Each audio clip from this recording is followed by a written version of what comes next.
पूर्णमिदं पूर्णात् पूर्णमुदच्यते पूर्णस्य पूर्णमादाय पूर्णमेवावशिष्यते। ओम शान्तिः शान्तिः शान्तिः। वैदिक दिव्य ज्ञान प्रतिष्ठानमा सबैजना हार्दिक स्वागत तथा अभिनन्दन गर्दै तत्त्वबोध नामक ग्रन्थको आजको विषय प्रस्तुत गरिन्छ। र यो भन्दा पहिला तीनटा शरीर र तीनटा अवस्थाका सम्बन्धमा बताइएको थियो। तीनटा शरीर माने स्थूल शरीर, कारण शरीर र सूक्ष्म शरीर। तीनटा शरीर हुन्छन् हाम्रो। पहिलो छ स्थूल शरीर, फिजिकल बडी। अर्को छ सूक्ष्म शरीर जसलाई सबटल बडी पनि भनिन्छ, एस्ट्रल बडी पनि भनिन्छ। र यस्तै प्रकारले अर्को छ कारण शरीर। यी तीनटा शरीर हुन्छन्। मनुष्य यिनीहरूका सम्बन्धमा अनभिज्ञ हुन्छ, जानकै हुँदैन। मनुष्यले खालि फिजिकल बडीलाई मात्रै जान्दछ, यही म हुँ भन्ने सम्झिन्छ, तर वास्तवमा होइन। फिजिकल बडी हो 5वटा तत्त्वले बनेको छ। स्थूल शरीर जो स्थूल शरीर छ, फिजिकल बडी हो 5वटा तत्त्वले बनेको छ। 5 एलिमेन्ट, आकाश, जल, तेज, वायु र पृथ्वीबाट बनेको छ। यो यस्तै प्रकारले सूक्ष्म शरीर 17वटा तत्त्वले बनेको छ। 5 ज्ञानेन्द्रिय, 5 कर्मेन्द्रिय, 5 प्राण, मन र बुद्धि। यस्तै प्रकारले 17वटा तत्त्वले बनेको छ सूक्ष्म शरीर, सबटल बडी। र अर्को छ कारण शरीर। कारण शरीर भनेको अज्ञान हो, अविद्या हो, इग्नोरेन्स। र यसैबाट नै यो स्थूल शरीर र सूक्ष्म शरीर सम्पादन भएका छन्। यसैबाट उत्पन्न हुन्छन्, यसैबाट प्रतीति हुन्छ यिनीहरूको। अज्ञानबाट नै सबै कुरो यिनीहरूको उत्पत्ति, स्थिति र लय हुने गर्दछ। त्यसै कारणले गर्दाखेरि अविद्यालाई कारण शरीर मानिन्छ। अतः स्थूल शरीर एउटा हार्डवेयर जसो हो भने सूक्ष्म शरीर सफ्टवेयर जसो। स्थूल शरीरले मात्रै पनि केही गर्न सक्दैन, सूक्ष्म शरीरले पनि मात्रै पनि केही गर्न सक्दैन। जब मनुष्यको जन्म हुन्छ त्यति बेला स्थूल शरीर सूक्ष्म शरीर सबै मिलेर आत्म चैतन्यका साथमा संसारमा आइन्छ। तर जति बेला मृत्यु हुन्छ त्यति बेला स्थूल शरीर र सूक्ष्म शरीरको डिस्कनेक्ट हुन्छ। त्यति बेला स्थूल शरीर र सूक्ष्म शरीरको डिस्कनेक्सन नै मृत्यु हो। त्यस कारणले गर्दाखेरि स्थूल शरीरलाई डढाइन्छ, यहाँनिर फालिन्छ। सूक्ष्म शरीर आफ्नो कर्म अनुसारका साथमा कर्म संस्कारलाई लिएर परलोकतिर जाँदछ, आफ्नो अगाडिको जीवन यात्रालाई अगाडि लिएर बढ्दछ, त्यो आफ्नो स्थानमा जान्छ। र यस्तो प्रकारले स्थूल शरीर, सूक्ष्म शरीर र कारण शरीरका सम्बन्धमा हिजो बताइएको थियो। अब यो स्थूल शरीर, सूक्ष्म शरीर र कारण शरीर अन्तर्गत 5वटा कोषहरू पर्दछन्। पञ्चकोश, 5 सिट, यी 5वटा कोषहरू पर्दछन्, जसमा चाहिँ अन्नमय, प्राणमय, मनोमय, विज्ञानमय र आनन्दमय। यस्तो प्रकारले 5वटा कोषहरू पर्दछन्। र ग्रन्थकारले बताउनुहुन्छ पञ्चकोशका। पञ्चकोश भनेको के हो भन्दाखेरि बताउनुहुन्छ अन्नमय। पहिलो अन्नमय कोष छ, अर्को छ प्राणमय कोष, अर्को छ मनोमय कोष, अर्को छ विज्ञानमय कोष र आनन्दमय कोष। यस्ता प्रकारले 5वटा कोषहरू छन्। यी 5वटा कोषहरू यी 3टा शरीर अन्तर्गत पर्दछन्। जुन चाहिँ 3टा शरीरका सम्बन्धमा बताइयो, स्थूल शरीर, सूक्ष्म शरीर र कारण शरीर, यी 3टा शरीरका अन्तर्गत यी 5वटा कोषहरू पर्दछन्। अब यसलाई राम्रो प्रकारले जान्नु बहुत जरुरी छ। यो हो अध्यात्म ज्ञान, स्पिरिचुअल नलेज। अब मनुष्यलाई खालि फिजिकल नलेज मात्रै हुन्छ, स्पिरिचुअल नलेज हुँदैन। मनुष्यलाई खालि स्कुल पढ्दछन्, इत्यादि के जान्दछन्, मेटेरियल नलेज पाउँदछन्, त्यसबाट फिजिकल नलेज हुन्छ मनुष्यलाई, भौतिक ज्ञान हुन्छ। तर अध्यात्म ज्ञानका सम्बन्धमा मनुष्य अनभिज्ञ हुन्छ। मनुष्यले केही जानेकै हुँदैन। बाहिर नाना प्रकारका कुरा जान्दछ, अनेक ट्रेनिङ गर्दछ, प्र्याक्टिस गर्दछ, सबै कुरो गर्दछ, तर आफ्ना सम्बन्धमा, आफ्नो यो जीवन छ, मिस्ट्री अफ लाइफ, यस्ता सम्बन्धमा केही पनि जानेको हुँदैन, केही बुझेको हुँदैन। अतः यहाँनिर बताइँदैछ यो अध्यात्म ज्ञानका सम्बन्धमा।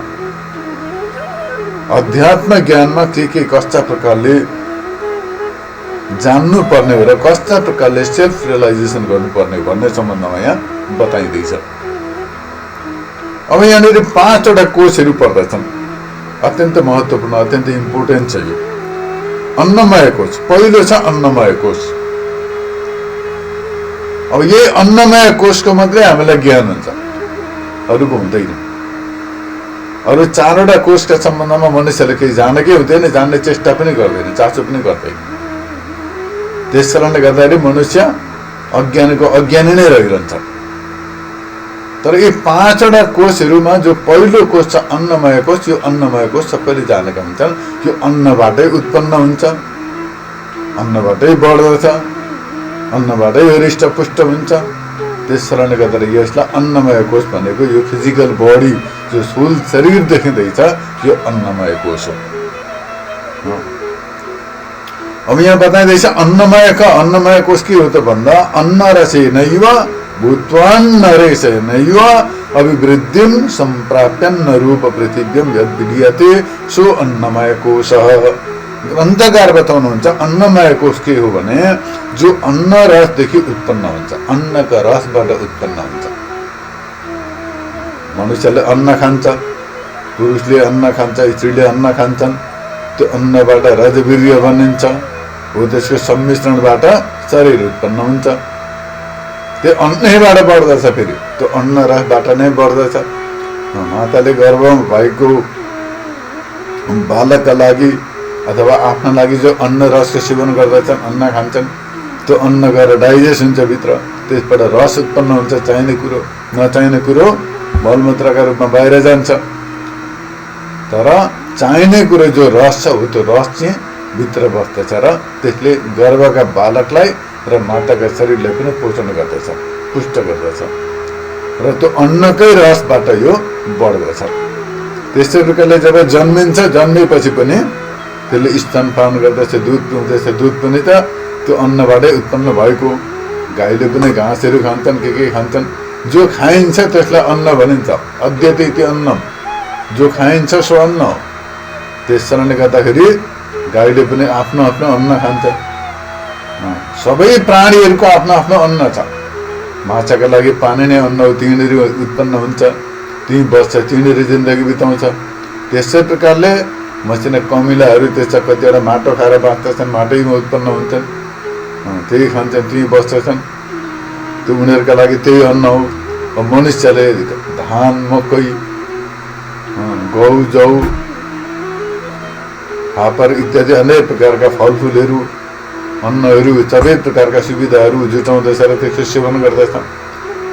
त्यसैबाट यो शरीरको वृद्धि हुँदछ, शरीर हृष्टपुष्ट हुँदछ, शरीर बढ्दछ र अन्तिममा गएर यो मरेपछि पृथ्वीमा विलिन हुन्छ। यो माटामा मिल्छ अन्तिममा गएर।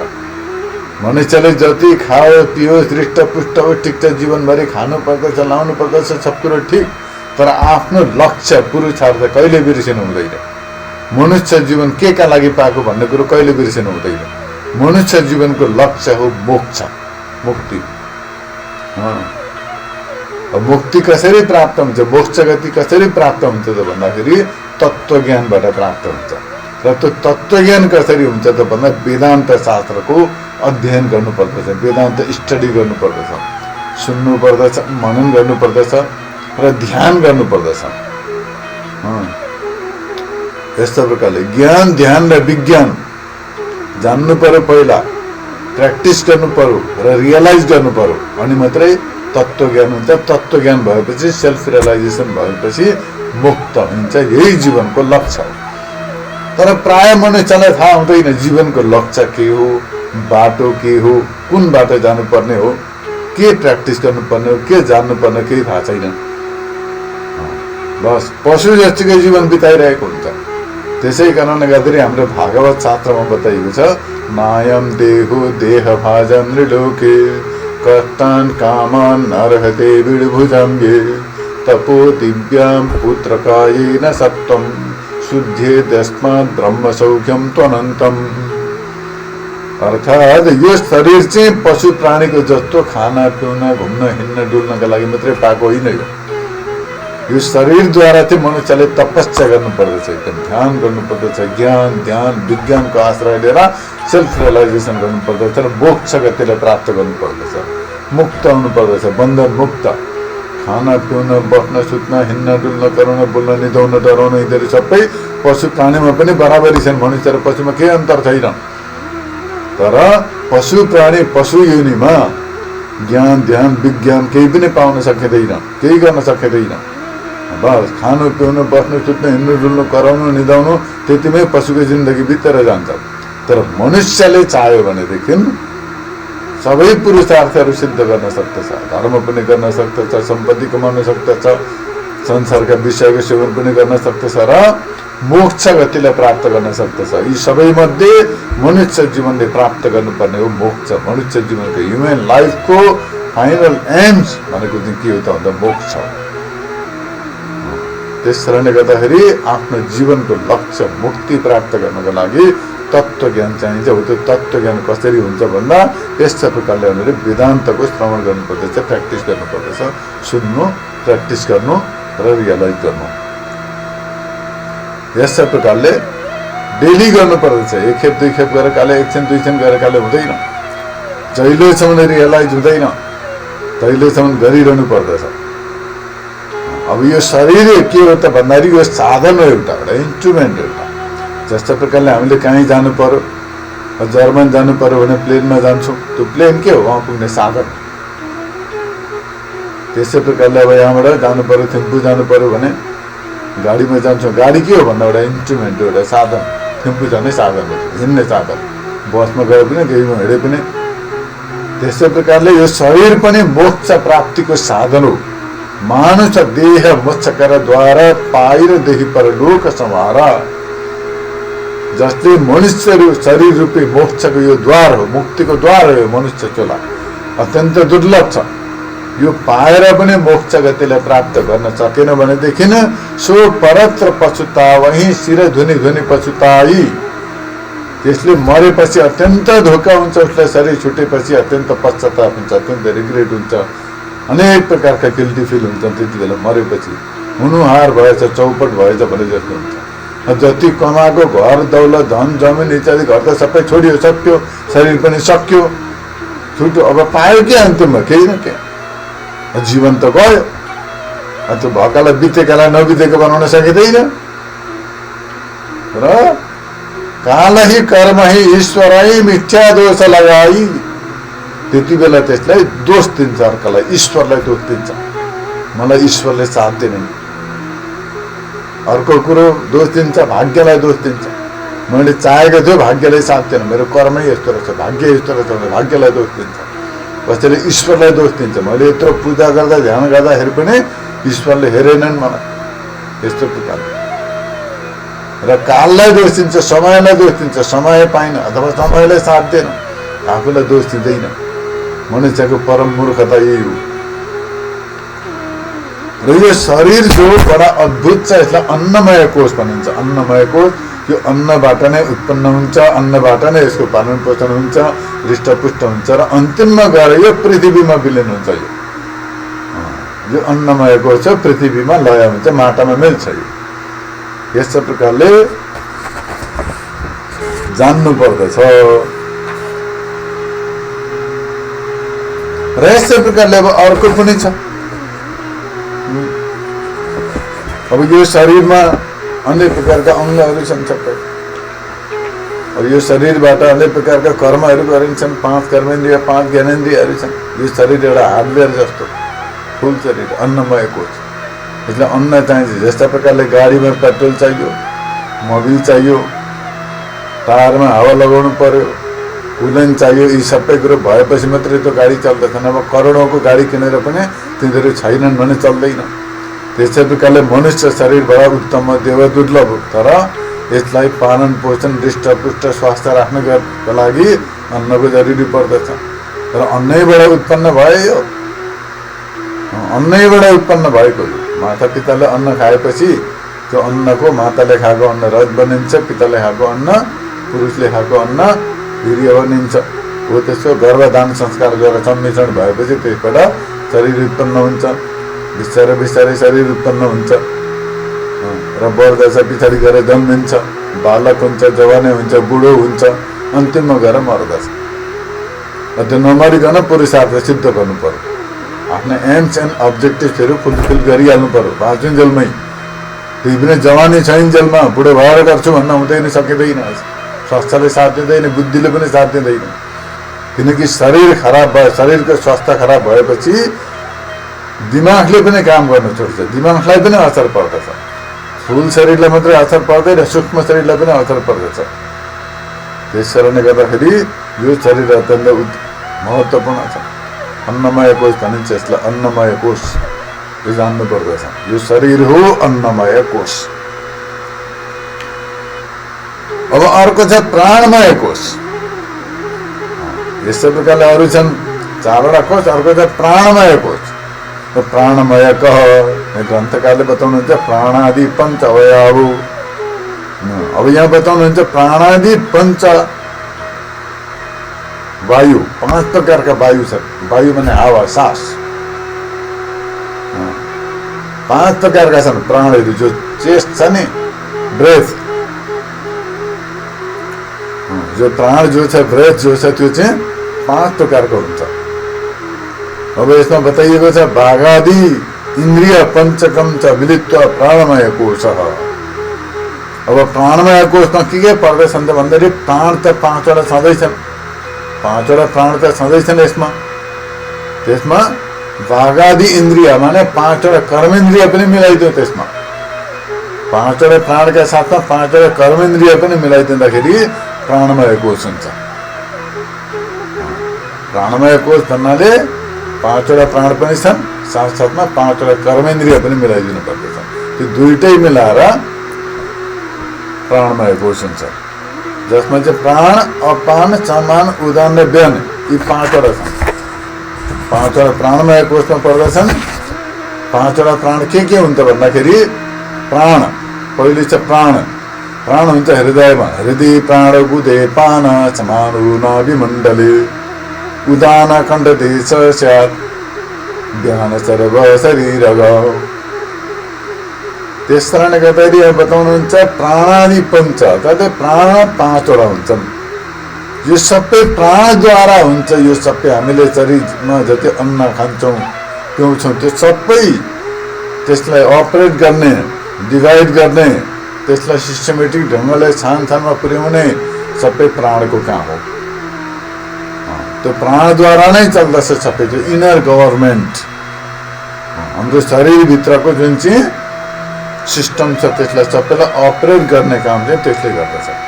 हामीले त अन्न खाइदिन्छौँ मुखबाट सक्यो, पानी पिइदिन्छौँ तिर्खा लागेपछि, तर त्यसलाई भित्र पचेपछि डाइजेस्ट गर्ने, त्यसबाट भिटामिन, प्रोटिन, क्यालोरी, क्याल्सियम इत्यादि जति पनि रसायनहरू छन् ती सबैलाई छुट्याउने, सबै शरीरमा पुर्याउने। भिटामिनहरू जति ठानमा पुर्याउने। अब यो भिटामिन खायो भने आँखा तेजिलो हुन्छ, यो भिटामिन खाँदाखेरि यस्तो पदार्थ खायो भने क्याल्सियम बढ्दछ। त्यो कसले बनाउँछ भित्र? खाना त खायो त्यतिकै, खाने बित्तिकै क्याल्सियम थोडी न हुन्छ, हुँदैन नि। त्यसलाई भित्र पचेपछि डाइजेस्ट गर्छ, पचाउँदछ, नराम्रो कुरो छुट्याउँदछ, त्यसबाट मल इत्यादि बनाएर निकालिदिन्छ बाहिर। त्यो चाहिने रसहरूलाई छुट्याउँदछ र कुन छानमा पुर्याउनु पर्ने, के गर्नुपर्ने, दबाई खाइन्छ, इन्जेक्सन लगाइन्छ, त्यो सबै पनि भित्र पसेपछि त्यसलाई पनि सिस्टमेटिक ढङ्गले सबैतिर शरीरमा पुर्याउने हो। त्यो सबै काम प्राणले गर्दछ। अब कहीँनिर घाउ भएको छ त्यो दबाई खाइयो, त्यो दबाईले घाउलाई कसरी जाति पार्दछ त भन्दाखेरि दबाई खाएपछि पहिला त्यो दबाई डाइजेस्ट हुन्छ।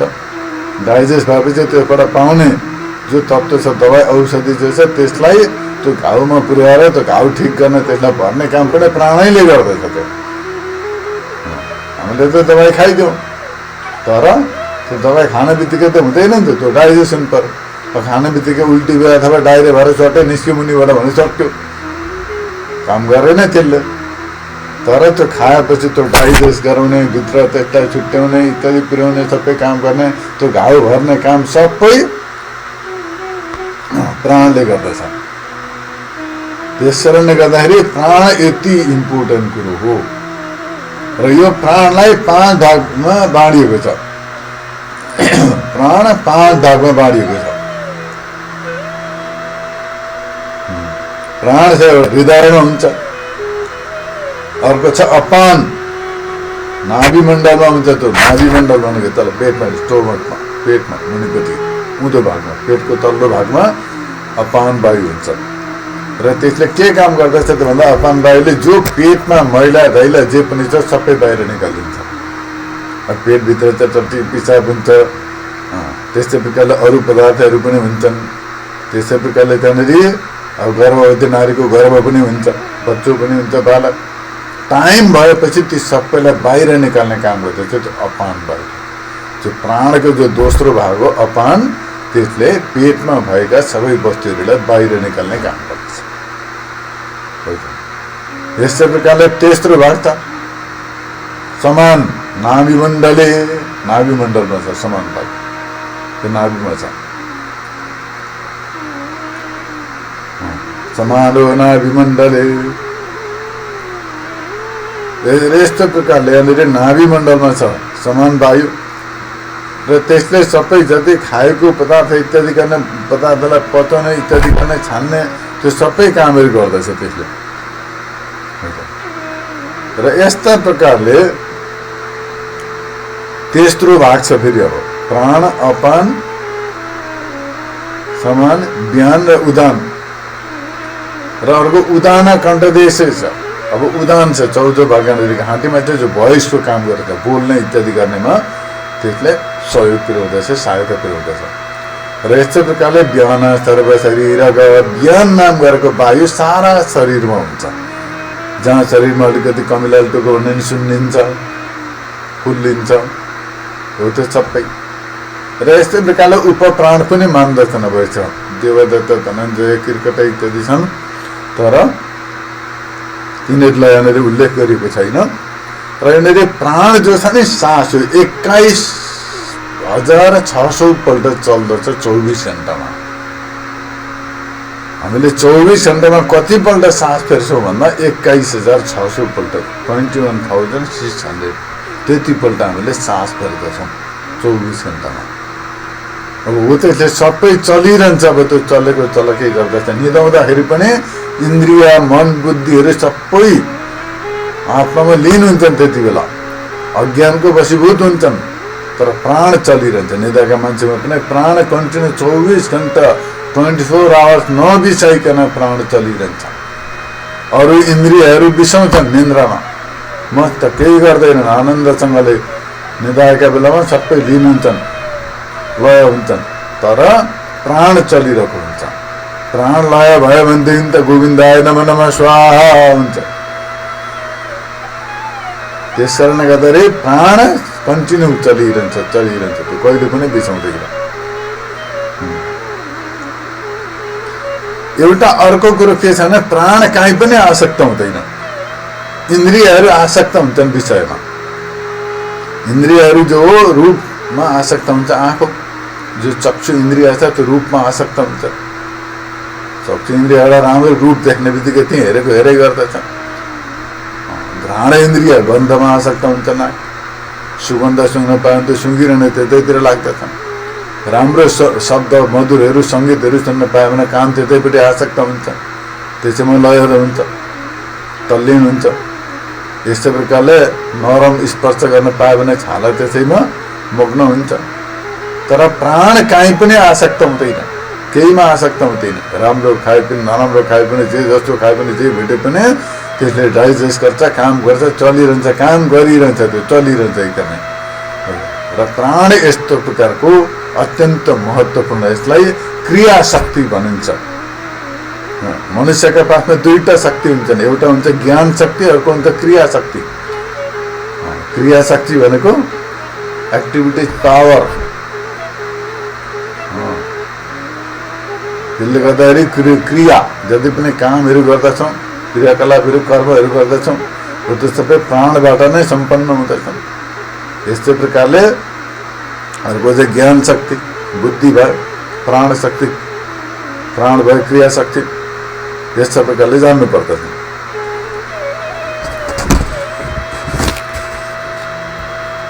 यस्तै प्रकारले अब अगाडि बताउनुहुन्छ यहाँनिर यो प्राणले हृदयमा रहेर श्वास प्रश्वासको रूपमा निरन्तर चलिरहनाले यसलाई प्राण भनेको। दोस्रो भाग छ नाभिमा रहेर पेटमा रहेका जति पनि मलमूत्रहरू छन् ती सबैलाई र गर्भमा भएका विषयलाई पनि बाहिर निकालिदिन्छ, हुँदोबाट बाहिर फ्याँकिदिन्छ। तेस्रो भाग छ पेटमा रहेको खाएका पिएका अन्न पानी जति पनि खाइन्छ पिइन्छ तिनीहरूलाई पचाएर त्यसको रसलाई मिलाएर नाडीमा यथायोग्य विभाजन गर्नाले यसलाई समान भनिएको। प्राणको जो तेस्रो भाग छ नि समान, त्यसले के गर्दछ त भन्दा जति हामीले खाँदछौँ पिउँदछौँ त्यो सबै वस्तुलाई पचाउँदैछ, पचाइसकेर त्यसको रसलाई छुट्याउँदैछ, नराम्रो चिज सबै उँधो पठाइदिन्छ, त्यसले ट्याङ्कीमा गएर बस्छ त्यो पेटमा, त्यहाँबाट त्यसलाई अपान वायुले बाहिर निकालिदिन्छ। अब जो चाहिने पदार्थ हो त्यो समान वायुले छुट्याउँदैछ र नाडीद्वारा सबै शरीरमा पुर्याउँदैछ, त्यसले सबैतिर त्यसमा पुर्याएर पुष्ट गर्दछ, शरीरलाई पोषण गर्नमा सहायता पुर्याउँदैछ, योगदान दिन्छ। यस्तो प्रकारले समाज उदान भनेको घाँटीमा रहेर बोल्ने पदार्थलाई बोल्ने पनि काम गर्दछ, खाएका पदार्थलाई जति खाइन्छ पिइन्छ त्यसलाई निल्ने काम पनि गर्दछ। जो हामी निल्दछौँ खाएर घाँटीबाट घुटुक्क निल्छौँ त्यो निल्ने काम त उदान वायुको काम, निलेर उँधो पठाउँदछ, त्यसले मानेन निल्न भनेदेखि फर्काइदिन्छ, यता मान्दैन, घाँटीबाटै छिरेन उँधो जाँदै गएन भन्दैछन्, त्यो वायुले प्राणको उदान वायुले लिन मानेन, त्यसलाई फर्काइदियो, स्वीकार गर्न सकेन। यसै प्रकारले अर्को छ व्यान, त्यो व्यान वायु छ र यस्तै प्रकारले हो त्यसले पनि पाँचौँ वायु जो व्यान छ त्यो शरीरमा रहेर शरीरलाई पोषण गर्दछ, समयअनुसार एकदमै सबै अङ्गहरूलाई बल प्रदान गर्दछ, सारा शरीरमा बल प्रदान गर्दछ, फुर्ती प्रदान गर्दछ। त्यस कारणले गर्दाखेरि डेली उठेर प्राणायाम गर्नुपर्दछ। प्राणलाई क्रियाशक्ति भन्नाले प्राणलाई क्रियाशक्ति नै भनिन्छ। प्राणको जीवनमा यति ठुलो महत्त्व हुन्छ कि प्राण बिना कोही पनि जीवित रहन सक्दैन। जहिलेसम्म शरीरमा प्राण हुन्छ तहिलेसम्म मात्रै प्राणी जीवित रहन सक्दछ। प्राण निस्किसकेपछि यो शरीर मुर्दा भएर लड्दछ। त्यस कारणले गर्दाखेरि प्राण जो हो अत्यन्त महत्त्वपूर्ण छ। तर यो प्राण जड हो, फेरि चेतन होइन।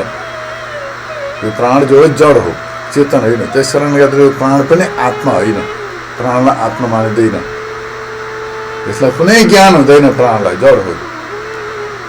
यस्तै प्रकारले बताइएको छ। अब यस्तै प्रकारले अब यो दोस्रो कोष हो प्राणमय कोष, पहिलो अन्नमय कोष, यो दोस्रो प्राणमय कोष, अब तेस्रो छ मनोमय कोष। अब यो मनोमय कोष के छ भन्दा मनश्च ज्ञानेन्द्रिय पञ्चकम च मिलित्वा मनोमय कोष।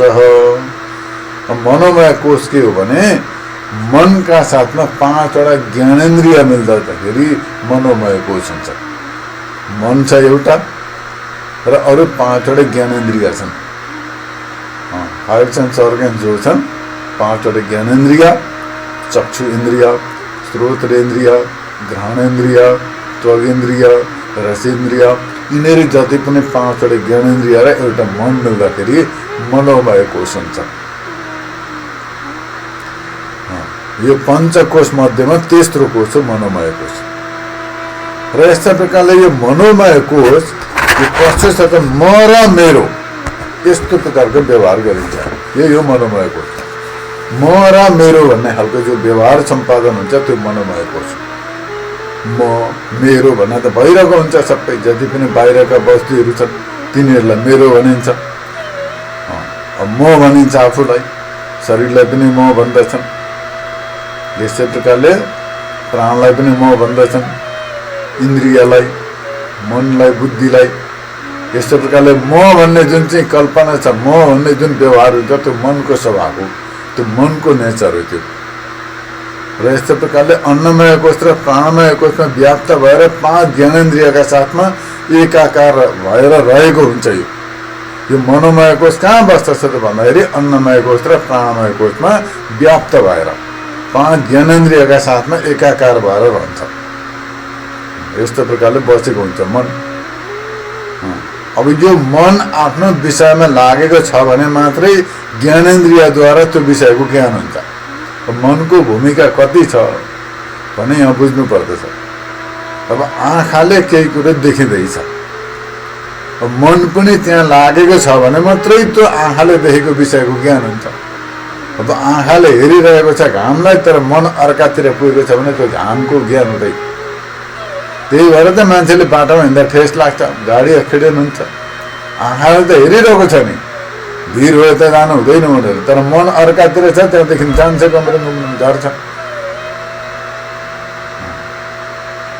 त्यस कारणले गर्दाखेरि जुन ज्ञानेन्द्रियका साथमा मन लागेको छ त्यसको मात्रै ज्ञान हुन्छ।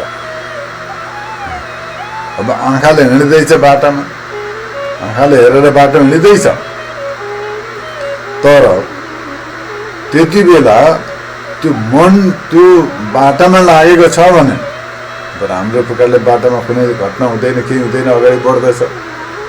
तर अब हो त्यो मन चाहिँ त्यति बेला अथवा कुनै विषयमा, अब आजभोलिका जमानामा मानिसहरूले मोबाइल बेसी चलाउँदैछन्, हिँडिरहेको छ, चलाइरहेको हुन्छ, अब हिँड्दैछ, अब आँखा चाहिँ मोबाइलमा छ भनेदेखि अब एक्सिडेन्ट हुन्छ, लड्छ, कहाँ गएर ठोक्कर खान्छ। त्यस्तै प्रकारले कुनै व्यक्ति आफ्नो समक्षमा देखिएको छ, बसिरहेको छ, अब आँखाले त्यसलाई हेरिरहेको छ, तर मन अर्कातिर छ भने त्यो व्यक्तिको त्यो वस्तुको ज्ञान हुँदैन। जहाँ मन हुन्छ त्यही विषयको ज्ञान हुन्छ मनुष्य। त्यस कारणले गर्दाखेरि मनुष्यले देखेर पनि देखेको हुँदैन, मन अर्कैतिर हुन्छ, सुँघेर पनि सुँगेको हुँदैन, मन अर्कैतिर हुन्छ, सुनिरहेको हुन्छ, यहाँ कथा प्रवचन चलिरहेको छ, मन अर्कैतिर पुग्दछ। त्यस कारणले गर्दाखेरि हो त्यो ज्ञान हुँदैन, मन लागेको हुनुपर्छ। जहाँ मन लागेको हुन्छ, जहाँ माइन्ड कन्सन्ट्रेट हुन्छ, त्यसैको विषयको मात्रै ज्ञान हुन्छ मनुष्यलाई। नत्र भने जति प्रवचन सुनायो, कथा सुनायो, भाषण सुनायो, अब मनुष्यको मन चाहिँ त्यति बेला अर्कातिर गएको छ भनेदेखि ज्ञान हुँदैन उसलाई। अगाडि बसेर हजुर पनि भनिरहेको हुन्छ, तर मन अर्कैतिर हुन्छ। कथा प्रवचन सुनाइरहेको छ, उपदेश दिइरहेको छ, हजुर हो होइन, त्यो सबै कुरो मिलाइरहेको छ तालमा ताल, तर त्यसको मन अर्कैतिर हुन्छ। त्यस कारणले गर्दाखेरि ज्ञान हुँदैन उसलाई। र जुन ज्ञानेन्द्रियका साथमा मन लागेको छ त्यही विषयको मात्रै ज्ञान हुन्छ, अर्का विषयको ज्ञान हुँदैन। यस्तो प्रकारले जान्नुपर्छ। अब यहाँनिर बताइन्छ यो मन नै बन्धन र मुक्तिको मूल कारण हो। बन्धन र मुक्तिको मूल कारण हो मन। बन्धन्तु विषयासक्तम मुक्तम निर्विषयम मन। मन कुनै विषयमा आसक्त भएको छ भनेदेखि बन्धन हो। अब त्यो मन चाहिँ परमात्माको चिन्तनमा लागेको छ, ध्यानमा लागेको छ भने मुक्ति हो। त्यो मन चाहिँ निर्विषय मन, मनलाई निर्विषय बनाउनु पर्छ, एम्टी बनाउनु पर्छ मनलाई। जब माइन्ड एम्टी हुन्छ नि त्यति बेला मुक्त हुन्छ, सबै प्रकारका दुःख कष्टबाट मुक्त हुन्छ। तर जति बेला मनमा कुनै पनि विषयको याद छ, यही मनमा अहंकार पनि हुन्छ, रिस पनि हुन्छ, लोभ पनि हुन्छ, कामना पनि हुन्छ। यी सबै मनमा बसेका हुन्छन्। काम, क्रोध, लोभ, मोह र अहंकारी 5वटा पासाका सम्बन्धमा बताइएको थियो पहिले। यी 5वटा पासा, यी 5वटा शत्रु मनमै बसेका हुन्छन्। यी सबैको आश्रय मन हो, मनमै बसेका हुन्छन् यिनीहरू सबै। र जहिलेसम्म यी 5वटा पासा मनमा हुन्छन् तहिलेसम्म बन्धन। यी मन यी 5वटा पासाबाट 5वटा विकारबाट मुक्त भएपछि मुक्ति। यस्तो प्रकारले जान्नु पर्दछ। जब निदाइन्छ त्यति बेला मन अविद्यामा लीन हुन्छ। मन जो निदायका बेलामा अविद्यामा लीन हुन्छ, त्यति बेला केही अनुभव हुँदैन।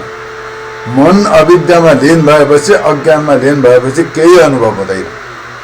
जहिलेसम्म मन छ तहिलेसम्म मात्रै अनुभव हुन्छ, रियलाइज हुन्छ, फिल हुन्छ। त्यस कारणले गर्दाखेरि मन अविद्यामा लीन भयो, अज्ञानमा लीन भएपछि निन्द्रामा केही फिल हुँदैन। चिसो तातो जबसम्म मन बिउजेको हुन्छ, अविद्यामा लीन हुँदैन, तहिलेसम्म मात्रै बाहिरको ज्ञान हुन्छ। निदाएपछि मन भुसुक्क थियो, अविद्यामा लीन हुन्छ, बस केही अत्तो पत्तो चल्दैन। गाडीमा कयौं किलोमिटर क्रस भएर अगाडि बढ्दाखेरि पनि केही अनुभव हुँदैन। चिसो थियो कि तातो थियो कि हिउँ परेको थियो कि घाम लागेको थियो कि जङ्गल थियो कि बाटो अप्ठ्यारो थियो कि सजिलो थियो कि केही अत्तो पत्तो हुँदैन। किन त भन्दा त्यति बेला मन अविद्यामा लीन भएको थियो, निदाइएको थियो।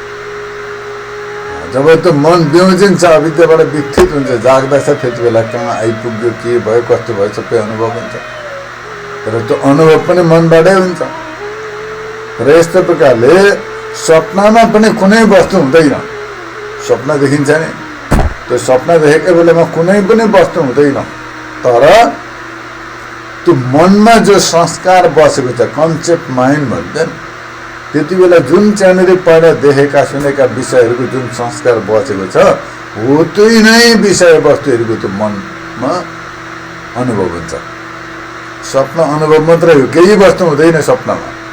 देख्न त घाम, जुन, तारा, यी पृथ्वी, जङ्गलहरू, घर, साथीभाइ सबै देखिन्छ सपनामा, तर ती वस्तु कुनै पनि हुँदैनन्, केही हुँदैनन्। खालि त्यो मनमा जो संस्कार बसेको थियो पहिलाको, हो त्यसको अनुभव मात्रै हुन्छ। त्यहाँ त्यो मनले रचना गर्दछ। सबै मनमा जे छ नि त्यो सबै देखाइदिन्छ, त्यही रूपमा देखाइदिन्छ। यस्तो अद्भुत छ, बडा मन बडा अद्भुत छ, बडा विचित्रको छ। जुन देखेको छ त्यही देखेको सुनेको वस्तु नभए तापनि त्यही डिजाइनमा, त्यही आकृतिमा त्यो वस्तु देखाइदिन्छ मनले सपनामा। तैँले यस्तो यस्तो यस्तो यस्तो देखेको थिएँ, यस्तो अनुभव गरेको थिएँ भनेर ती वस्तुका साथमा भेट गराइदिन्छ सपनामा। वस्तु हुँदैनन्, तर तिनीहरूको आकृति, प्रकृति, डिजाइन सबै यथावत रूपले देखाइदिन्छ। त्यहाँनिर सिनेमा देखाए जस्तो, पिक्चर देखाए जस्तो, जस्तो त्यो पिक्चर रिलमा भरेको छ, जस्तो अपलोड गरेको छ, त्यही देखिन्छ पर्दामा। चलाइरहन्छ यताबाट त्यो प्रोजेक्टर, त्यही देखिन्छ जुन चाहिँ भरेको छ। त्यस्तै प्रकारले मनले पनि त्यो कन्सेप्ट माइन्डमा जे जे भरेको छ, हामीले जस्ता जस्ता प्रकारका देखेका सुनेका छन् जाग्रत अवस्थामा, दुपनामा, ती सबै विषयवस्तुहरू त्यो स्वप्नमा देखाइदिन्छ मनले। सबै बनाएर देखाइदिन्छ त्यहाँ। यस्तो प्रकारको डाइरेक्टर हो मन। यस्तो प्रकारको छ मन, आफै बनिन्छ सबै, आफै रचना गरिदिन्छ र देखाइदिन्छ सबै। र यो सारा संसार पनि मनको कल्पना है, अरू केही पनि छैन। संसार नामको वस्तु केही छैन, सबै मनको कल्पना मात्रै हो।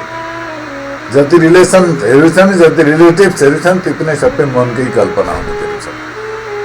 मनको कल्पनादेखि अतिरिक्त केही छैन। यो स्त्री भने, पुरुष भने, पति भने, पत्नी भने, पुत्र भने, भाइ बन्धु अरे, धन सम्पत्ति अरे, यी नदी नाला, यी पोखरा, यीहरू जति पनि छन्, त्यो सबै मनका कल्पनाहरू हुन्। मनको कल्पनादेखि अतिरिक्त केही पनि छैन। सारा संसार मनको कल्पना, मनको खेल हो यो सबै। जस्ता प्रकारले आकाशमा बादल उड्दछ, एकातिरबाट आउँछ अर्कातिर जाँदैछ, कहाँ कहाँ पुग्दछ त्यो बादल। त्यस्तै प्रकारले मनले अनेक प्रकारका वस्तुहरूको कल्पना गर्दछ, कहाँ कहाँको कल्पना गर्दछ, कहाँ देखाइदिन्छ। अब यो मनलाई चाहिँ त्यो अन्य विषयबाट हटाएर ध्यानमा लगाइयो, परमात्माको चिन्तनमा लगाइयो भने यो मुक्तिको विषय हुन्छ। शान्ति यसैले पाउँछ। फेरि शान्तिको उपाय पनि यही हो मन। विचार गर्न निन्द्रामा मन लीन हुन्छ, अविद्यामा परम शान्ति हुन्छ। जब मन बिउजिन्छ अशान्ति, टेन्सन फेरि त्यस्तै हुन्छ पहिलाको, त्यही निकालेर आउँछ। त्यस कारणले गर्दाखेरि मन संसारमा बन्धनको कारण पनि हो, मुक्तिको कारण पनि हो, सुख दुःख सबैको कारण मन हो। अब यो मनलाई चाहिँ लगाउनु पर्यो परमात्मामा। अब त्यसमा प्र्याक्टिस छैन, खालि विषयतिर जाने अभ्यस्त छ, एकदमै त्यसमा पर्फेक्ट भएको छ अरू विषयतिर, तर ध्यानमा लाग्दैन, भजनमा लाग्दैन, चिन्तनमा लाग्दैन, पढ्नमा लाग्दैन, राम्रा कुरा सुन्नमा लाग्दैन। किन त भन्दा त्यतातिरको प्र्याक्टिसै भएको छैन, त्यो संस्कारै छैन यसमा। त्यो र बिस्तारै बिस्तारै प्र्याक्टिस गर्दै संस्कार पनि लगाउनु पर्दछ यसमा, र बिस्तारै मनलाई लगाउनु पर्दछ। मन लागेन भन्दा चाहिँ नि मन लाग्दैन, आफै लगाउनु पर्दछ मनलाई। र यस्ता प्रकारले यो मनकै कल्पना हो सारा संसार। अहन्ता म भन्ने पनि यही मनले गर्दछ, र मेरो भन्ने पनि मेरा परिवार हुन्, मेरा इष्टमित्र, यो मेरो, त्यो मेरो इत्यादि सबै म र मेरो भन्ने जो छ यो सबै मनकै कल्पना मात्रै हो, अरू केही पनि छैन। प्राय गरेर मन सांसारिक विषय वासनामै भुलिरहन्छ, मुक्तितर्फ जाँदैन, मुक्तिमा लाग्दैन, वैराग्यको आश्रय लिँदैन, यसले तर बिस्तारै बिस्तारै मनुष्यले बुद्धिको प्रयोग गर्नुपर्दछ, दिमागको प्रयोग गर्नुपर्दछ, अनि यो मनलाई लगाउनु पर्दछ। मनले सोचेर काम गर्ने होइन, बुद्धिले सोचेर काम गर्नुपर्दछ। अहिले विज्ञानमा यो कोर्समा आउँदैछ।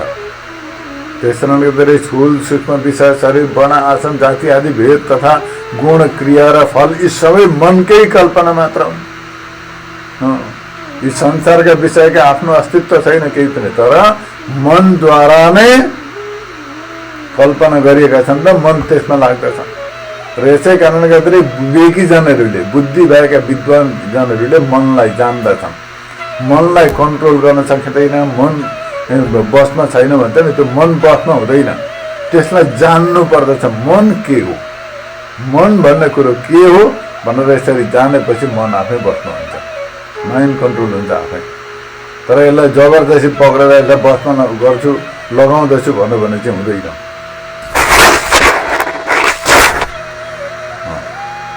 मनलाई चाहिँ जान्नु पर्दछ। मनलाई जानेपछि, बुझेपछि आफै यसो प्रकृतिलाई जान्नु पर्दछ, त्यो नेचरलाई जान्नु पर्दछ, आफै यो बस्नु हुन्छ, केही गर्नै पर्दैन। र यस्ता प्रकारले यहाँनिर मनका सम्बन्धमा बताइएको छ। यो मनले नै असङ्ग सच्चिदानन्द स्वरूप आत्मालाई पनि शरीर, इन्द्रिय अनि प्राण आदिमा अहमता र भौतिक विषय ग्रहण एवं धन आदिमा ममताद्वारा बन्धनमा पारेको छ। आत्मा बन्धनमा पारेको छ, हामी बन्धनमा छौँ भन्छ नि, यो मनले गर्दा बन्धनमा परेको है।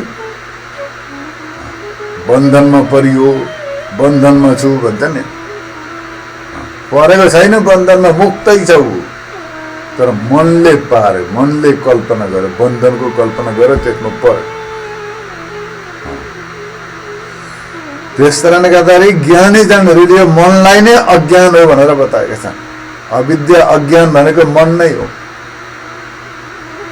यही मनमा बसेका छन्, काम, क्रोध, लोभ, मोह, अहङ्कार सबै यसैमा छन्। त्यस कारणले गर्दाखेरि यसको जहिलेसम्म यो अहङ्कारहरू मनमा छन्, ममता छन्, सबै बन्धनमा परेको हुन्छन्। तर जति बेला यो मनलाई बस्न गर्दछन्, मनलाई जानिन्छ, मनलाई जानेपछि मनको अस्तित्व हुँदैन, केही पनि छैन, अज्ञान हो, यो अविद्या।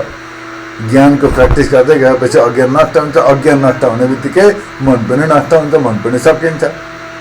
त्यस कारणले गर्दाखेरि ज्ञानको मार्ग लिनुपर्दछ, ज्ञान प्र्याक्टिस गर्नुपर्दछ, मन आफै सकिन्छ। मन सकेपछि भवबन्धनबाट मुक्त हुन्छ। त्यसै कारणले गर्दाखेरि ज्ञान र वैराग्यको, भक्तिको प्र्याक्टिस गर्नुपर्दछ। शान्ति चाहने व्यक्तिले, मुक्ति चाहने व्यक्तिले ज्ञान, भक्ति, वैराग्यको आश्रय लिएर यिनीहरूको प्र्याक्टिस गर्नुपर्दछ। यस्तो प्रकारले बताइएको छ। अब यस्तो प्रकारले यो मनोमय कोष जो बताइयो नि, यो मन र पाँचवटा ज्ञानेन्द्रियको जो मिलेको छ, मनोमय कोष जो बताइयो, यो विकार हो, प्रकृतिको एउटा अत्यन्त चञ्चल छ, नाशवान हुनाले गर्दाखेरि यो आत्मा होइन, मन आत्मा होइन है। मनुष्यले के भन्छन् भनेदेखि आत्मा मार्नु हुँदैन भन्छन्। आत्मा कहिले जन्मिँदैन, मर्दैन। आत्मा मार्नु पाप लाग्छ भने आत्मा जन्मिने मर्ने होइन। मनुष्यले यहाँ मनलाई आत्मा भनेको। कुनै मनुष्यलाई मदिरा पिउने लत लागेको छ भनेदेखि म मदिरा पिउँछु, आत्मा मार्नु हुँदैन, आत्माले मागेको पिउनु पर्छ भन्छ। दुर्बुद्धि हो, मति बिग्रेको, त्यो मति खुस्केको मात्रै हो। त्यो आत्माले मागेको होइन, आत्मा स्वयं सन्तुष्ट तृप्त छ। आत्मा सच्चित आनन्द स्वरूप हो, त्यसलाई केही चाहिँदैन। तर मनमा जुन चाहिँ वासना छ, त्यो खाने पिउने वासना, जो डिजायर छ, जो संस्कार चाहिँ हो, त्यसले गर्दाखेरि त्यो मनुष्य लतमा लाग्दछ, ननन्द व्यसनमा पनि पर्दछ र त्यो सेवन गरेर आफ्नो जीवन बर्बाद गर्दछ। आत्माले मागेको होइन, मनले मागेको। मनमा जो संस्कार छ नि, वासना हो, त्यो वासनाले मागेको, त्यो वासना हो, त्यो अरू केही पनि होइन। कसैलाई के खाने वासना छ, कसैलाई के पिउने छ, कसैलाई के लाउने छ, कसैलाई कहीँ जाने छ। त्यस कारणले गर्दाखेरि वासना यिनीहरू सबै। त्यस कारणले गर्दाखेरि त्यो आत्मा मार्नु हुँदैन भन्ने जुन चाहिँ मिथ्या कल्पना हो, यो बुझ्नु पर्दछ मनुष्यले। र यो मनलाई पनि जो सोच्ने सम्झिने शक्ति जो प्रदान छ नि, मनमा जो चञ्चल हुने, सोच्ने सम्झिने कल्पना गर्ने, म मेरो भन्ने जो शक्ति, त्यो मनको होइन, मन जड हो। मन पनि जड हो, त्यो मनको शक्ति होइन। मनलाई पनि शक्ति दिने अर्कै छ। जस्ता प्रकारले लाखौंको मोबाइल किन्ने, फोन किन्ने, त्यसमा ब्याट्रीमा पावर छैन भने के गर्ने, त्यो काम छैन, त्यो फोक्रो। त्यस्तै प्रकारले मनमा पनि मन त छ, तर त्यो मनमा चैतन्य शक्ति छैन भने मनले काम गर्दैन, मन जड हो, प्रकृतिको विकार हो यो। त्यस कारणले गर्दाखेरि मन पनि आत्मा होइन, अनात्मा हो, जड हो। यस्तो प्रकारले जान्नु पर्दछ र मनदेखि पनि अझै हाई लेभलमा जानु पर्दछ। र यहाँनिर अर्को छ, अब यस्तो प्रकारले अन्नमय, प्राणमय र मनोमय कोषका सम्बन्धमा बताएपछि यहाँ बताइन्छ विज्ञानमय कह, विज्ञानमय कोष। विज्ञानमय कोष बुद्धि ज्ञानेन्द्रिय पंचकम च मिलित्वा विज्ञानमय कोष। बुद्धिका साथमा ज्ञानेन्द्रिय 5वटा मिल्दाखेरि विज्ञानमय कोष हुन्छ। बुद्धिका साथमा 5वटा ज्ञानेन्द्रिय मिल्दा विज्ञानमय कोष हुन्छ। अब यिनै ज्ञानेन्द्रिय मनका साथमा मिल्दा मनोमय कोष, बुद्धिका साथमा मिल्दा विज्ञानमय कोष। यस्तो प्रकारले जान्नु पर्दछ। अब यहाँनिर 5 ज्ञानेन्द्रियका साथमा बुद्धि मिल्यो, त्यो विज्ञानमय कोष भयो। अब विज्ञानमय कोषको के छ त काम? यो चाहिँ कसरी अनुभव हुन्छ? म कर्ता हुँ भन्ने कुरो, मैले यसो गरेँ भन्ने, म यसो गर्छु, मैले यसो गरेँ, मैले यसो भोगेँ भनेर यस्तो प्रकारको बुद्धिको क्रिया, विज्ञान शक्ति, इन्टेलेक्चुअल पावर, अन्डरस्ट्यान्डिङ पावर, यो सबै विज्ञानमय कोष हो। यस्तो प्रकारले जान्नु पर्दछ। अन्य प्रकारको कर्तृत्व भने कर्ता, मैले गरेँ, मैले भोगेँ, यस्तो प्रकारको जो चाहिँ अनुभव हुन्छ, चिन्तन हुन्छ, यो सबै विज्ञानमय कोष हो। विज्ञानमय कोष पनि जड हो, तर चैतन्यको प्रतिबिम्ब शक्तिले सम्पन्न हुनाले प्रकाशमान हुन्छ। माने सेल्फ कन्सियसनेसको रिफ्लेक्सन यो बुद्धिमा पर्दछ र यो एकदमै एक्टिभ हुन्छ। त्यस कारणले गर्दाखेरि जस्तो कुनै तार छ, त्यो तारमा बल्ब फिट गरेको छ, बल्दैन, तर जब त्यसमा करेन्ट कनेक्सन गरिन्छ, त्यहाँनिर पावर कनेक्ट गरिन्छ, त्यो बल्ब बल्छ, त्यसमा पुग्यो पावर। त्यसै प्रकारले अब ट्युबलाइट हुन्छ, वासिङ मेसिनहरू हुन्छन्, लाखौँका कम्प्युटरहरू हुन्छन्, सबै छन्, तर अब त्यसमा पावर छैन, ब्याट्रीमा पावर छैन भनेदेखि त काम गर्दैन, अन पनि हुँदैन, केही पनि काम हुँदैन, पावर त चाहियो। त्यस्तै प्रकारले यिनीहरू पनि सबै के हुन्छ भन्दाखेरि पावर चाहिन्छ यिनीहरूमा, मन, बुद्धि, इन्द्रिय, प्राण सबै जड हुने यिनीहरू। त्यस कारणले गर्दा यिनीहरूलाई पनि पावर चाहिन्छ त्यसमा, नत्र भनेदेखि हुँदैन। आत्मा चैतन्यको शक्ति चाहिन्छ। चैतन्य शक्ति बिना यिनीहरू सक्रिय हुन सक्दैनन्, एक्टिभ हुन सक्दैनन्। आत्मा चैतन्यको चैतन्य शक्तिद्वारा नै यी सबै सक्रिय हुन्छन्, एक्टिभ हुन्छन्। र बुद्धिमा आत्मा चैतन्यको जो प्रतिबिम्ब परेको छ त्यसैलाई चित भनिन्छ। चित भनिन्छ नि, चित, चैतन्य, चित हो। त्यो चाहिँ बुद्धिमा जुन चाहिँ आत्मा चैतन्यको प्रतिबिम्ब भने रिफ्लेक्सन जो छ त्यसलाई चित भनिन्छ। जस्तै प्रकारले करेन्ट देखिँदैन नि, अब तार त देखिन्छ तर करेन्ट देखिँदैन। त्यो करेन्ट त देखिँदैन, तर त्यो तारमा बल्ब, ट्युबलाइट जे पनि फिट गरिन्छ त्यसबाट त्यो करेन्ट प्रकट हुन्छ। अब एउटा प्लग पोइन्ट छ भने त्यसमा वासिङ मेसिन फिट गर्यो भने त्यो पनि चल्छ। हिटर त्यहाँनिर लगाइदियो त्यो प्लग भनेदेखि हिटर चल्छ। एसीको प्लग लगाइदियो भने एसी चल्छ। एयर कन्डिसन चिसो पनि तातो पनि सबै चल्छ त्यसको। तर त्यहाँ के छ वास्तवमा केही पनि देखिँदैन, तार छ त्यति नै, अरू केही पनि देखिँदैन, करेन्ट त देखिँदैन। तर त्यहाँनिर लगाएर जोडेपछि चल्छ। अब तार देखिन्छ, करेन्ट कसैले देखेको छैन। बिना करेन्ट त बल्ब पनि चल्दैन, मेसिन पनि चल्दैन, हिटर पनि जल्दैन, केही पनि हुँदैन। यी कम्प्युटरहरू, यिनीहरू टिभीहरू केही पनि चल्दैनन्, करेन्ट चाहियो। टिभी पनि छ लाखौँको, तार पनि छ, प्लगहरू छ, प्लग पोइन्टहरू छ, सबै स्विचहरू छ, सब अन गऱ्यो, सब एक्टिभ भयो, तर त्यहाँ करेन्ट छैन भने चल्दैन। त्यस्तै प्रकारले यो फुलचरी छ, मन, बुद्धि सबै छन्, तर त्यसमा आत्मा चैतन्यको शक्ति छैन भने यिनीहरू चल्दैनन्। त्यस कारणले गर्दाखेरि म चेतन हुँ भने यो चित, म छु, म हुँ भन्ने जो ज्ञान छ नि, चित चैतन्य, यो सबै के हो त भन्दा यो बुद्धिको विज्ञानमा आएको छ। यस कारणले गर्दाखेरि यो चैतन्य शक्तिको प्रधानता हुन्छ, चैतन्यको, अरूको हुँदैन। यो कुरो बुझ्नु पर्दछ।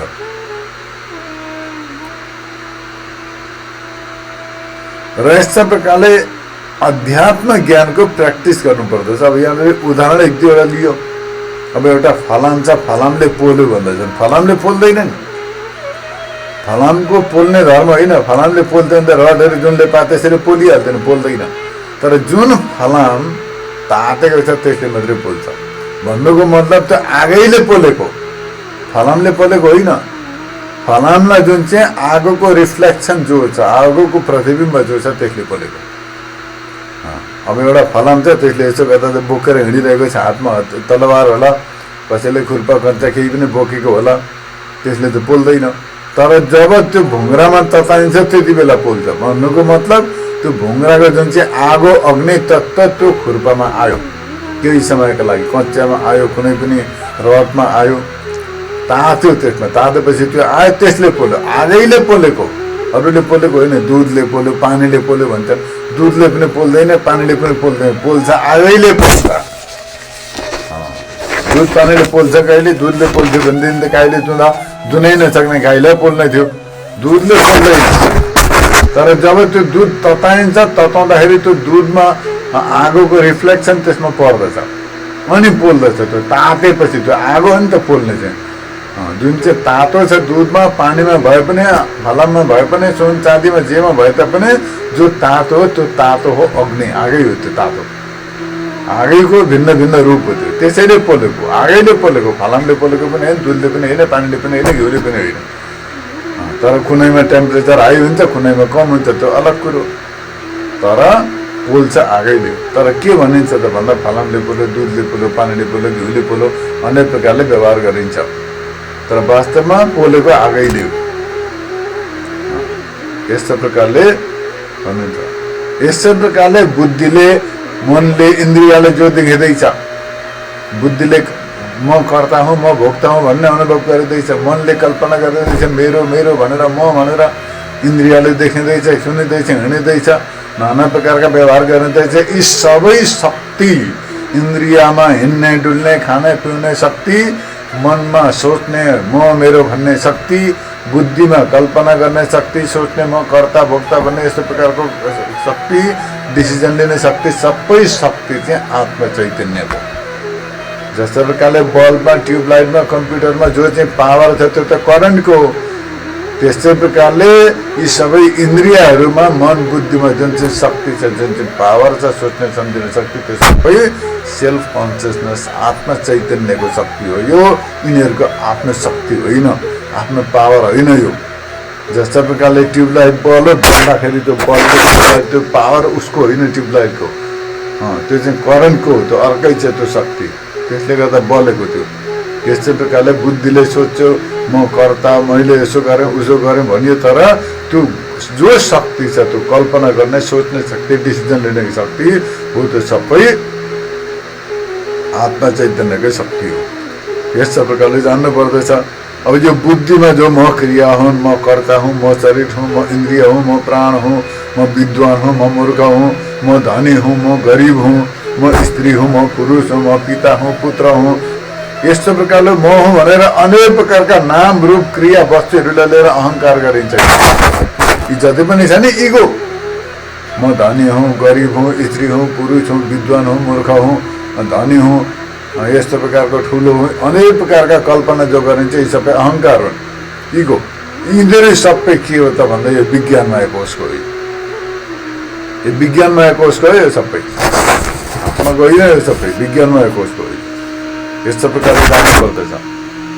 अब यही अहङ्कारी विज्ञानमय कोषले नै अनादिकालदेखि जीवात्मा र संसारको समस्त व्यवहारहरूको निर्वाह गर्दै आएको र विज्ञानमय कोषले नै आफ्ना पूर्व जन्मका वासना अनुसार अनेक पाप कर्म र पुण्य कर्महरू गर्ने गर्दछ विज्ञानमय कोषले, र तदनुसार फल भोग्दछ। आफैले गरेको शुभ अशुभ कर्म अनुसार कहिले उच्च योनिमा जन्म लिन्छ, कोही बेला उच्च कुलमा पुग्दछ, कोही बेला काग गिद्ध भुसुना भएर जन्मिन्छ, निज योनिमा पुग्दछ। यो जन्मिनु मर्नु अनेक प्रकारको जो चक्र छ, जाग्रत सपना सुसुप्ति पनि यो विज्ञानमय कोषकै हो। विपना सपना निन्द्रा पनि विज्ञानमय कोषको हो। यो सबै विज्ञानमय कोषै जन्मिन्छ, विज्ञानमय कोषै निदाउँछ, विज्ञानमय कोष नै मर्दछ, विज्ञानमय कोष नै बिउजिन्छ। म बिउजेँ भनिन्छ नि, त्यो सबै विज्ञानमय कोष हो। म निदाएँ, म बिउजेँ, मलाई निन्द्रा लाग्यो, म जन्मेँ, म मरेँ, म जवानी, म बुढो भएँ इत्यादि प्रकारका जति व्यवहार हुन्छन् सबै विज्ञानमय कोषको हो। सब विज्ञानमय कोषका हुने त्यो सुख दुःख इत्यादि सबै वर्ण आश्रम धर्म कर्म देहा गेहादिमा अहम त मम त यी सबै यो विज्ञानमय कोषदेखि नै हुने गर्दछन्। त्यस कारणले गर्दाखेरि विज्ञानमय कोष यो हाम्रो जीवनको अत्यन्त महत्त्वपूर्ण विषय हो। यो तर यो विज्ञानमय कोष आत्मा होइन, विशुद्ध आत्मा जो सेल्फ कन्सियसनेस जो छ यो विज्ञानमय कोषलाई मानिँदैन। विज्ञानमय कोष आत्मा होइन, आत्माभन्दा भिन्नै हो। यो पनि यस्तो प्रकारले जान्नु पर्दछ। यो जड हो। यो पनि जन्म मृत्युको कारण पनि यही हो। यही विज्ञानमय कोष, यसैबाट अनुभव हुन्छ सबै कुरो। यस्तो प्रकारले जान्नु पर्दछ। र यस्तो प्रकारले अन्नमय कोष, प्राणमय कोष, मनोमय कोष र विज्ञानमय कोषका सम्बन्धमा बताएपछि 4वटा कोषका सम्बन्धमा बताइयो। अब 5औं कोष छ आनन्दमय कोष। आनन्दमय कोष कह? यो आनन्दमय कोष के हो? प्रिय मोद प्रमोद आदि वृत्तिमत स्वस्वरूपा ज्ञानम व्यवस्थित तद आनन्दमय कोष। अब यहाँ ग्रन्थकारले बताउनुहुन्छ यो आनन्दमय कोष के हो त भन्दाखेरि प्रिय मोद र प्रमोद जस्ता 3वटा वृत्तिले युक्त स्वरूपको जो अज्ञान छ त्यसैलाई आनन्दमय कोष भनिन्छ। आनन्दमय कोषका सम्बन्धमा बताइँदैछ है यहाँ।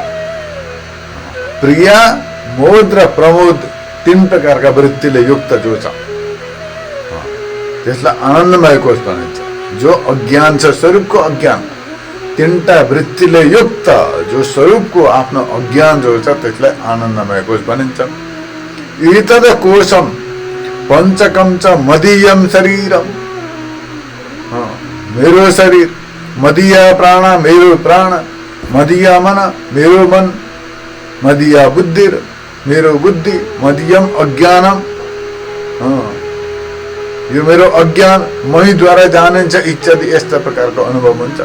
तद यथा मदीयत्वेन ज्ञातम, मैले जाने, कुण्डल कडक गृहादिकम स्वस्मादि भिन्नम तथा मदीयत्वेन ज्ञातम आत्मा न भवति। मेरो रूपले जानिन्छ, मेरो मेरो भनेर मेरो मेरो बुद्धि, मेरो मन, मेरो प्राण, मेरो शरीर इत्यादि भनिन्छ। यो आनन्दमय कोष पनि त्यो मेरै हो, त्यसै गरी व्यवहार हुन्छ। त्यस कारणले गर्दा यो आनन्दमय कोष पनि आत्मा होइन। अब यहाँनिर यसलाई व्याख्या गरिन्छ। कारण शरीर अविद्यामा स्थित प्रिय मोद तथा प्रमोद वृत्ति सहित मलिन सत्वलाई आनन्दमय कोष भनिन्छ, अज्ञानलाई आनन्दमय कोष भनिन्छ। स्वरूपको यी 5 कोषलाई मेरो अन्नमय कोष स्थूल शरीर, यी 5वटा कोषलाई मेरो भन्ने गरिन्छ। शरीरलाई पनि मेरो भनिन्छ।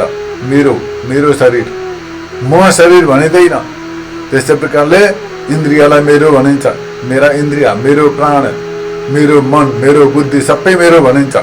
यस्तै प्रकारले यो आनन्दमय पनि मेरो भनेन भन्दाखेरि गर्दाखेरि यी सबैलाई मेरो अज्ञान भनिन्छ नि। मेरो अज्ञानले आनन्दमय कोष भन्नाले गर्दाखेरि यी 5वटा आत्मा होइनन्। यी 5वटादेखि आत्मा भिन्न छ। आत्मा तत्त्व 5वटादेखि भिन्न छ। यस्तो प्रकारले जान्नु पर्दछ। अब यो आनन्दमय कोषलाई स्पष्ट रूपले बुझ्नु पर्दछ। अब परम सुखलाई आनन्द भनिन्छ। जहाँ सुख हुन्छ नि त्यो सुखलाई नै आनन्द भनिन्छ। आनन्द भन्नाले कुनै वस्तु होइन, सुखकै नाम हो आनन्द। सुखलाई नै आनन्द भनिन्छ। र यो आनन्द 3 प्रकारका हुन्छन् भन्ने बताएको छ। जस्तो प्रकारले प्रिय, मोद र प्रमोद। एउटा चाहिँ प्रिय, अर्को चाहिँ मोद, अर्को चाहिँ प्रमोद। अब संसारमा साना ठुला सबै प्राणीहरूमा हर समय आनन्दको अभिलाषा हुने गर्दछ। सबैलाई आनन्दको इच्छा हुन्छ। आनन्दको इच्छा नहुने त कुनै पनि छैन। पशु प्राणी मनुष्य सबैले आनन्द सुख नै चाहन्छन्, सबैलाई सुखको इच्छा हुन्छ।